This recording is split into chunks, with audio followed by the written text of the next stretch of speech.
高雄小港国际机场今日开放多关计程车的问题，有机会伫5月解决。立委林俊宪伫咧面册答问讲，民航局已经答应要开放多关计程车入去机场载人客，未来民众毋免搁再拖行李行远路，了时间搁了困难。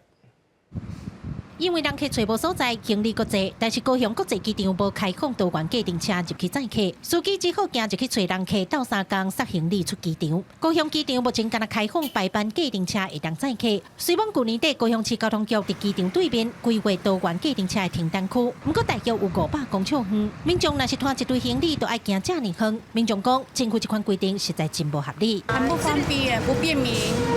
一直不友善的啦，希望可以赶快开放。他要来载我们，可是这样走很远的路，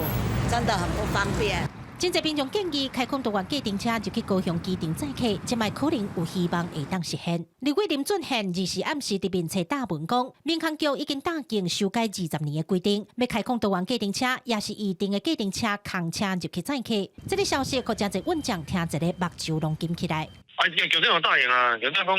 按照道理啊，伊讲伊要把这个部分改改，就是讲你若是Uber还是叫车的，扔伫停车场内底啦，他不能揽客，他必须看讲啊，我这是人叫车的。我台南机场也都进去一下子都没有问题啊，就是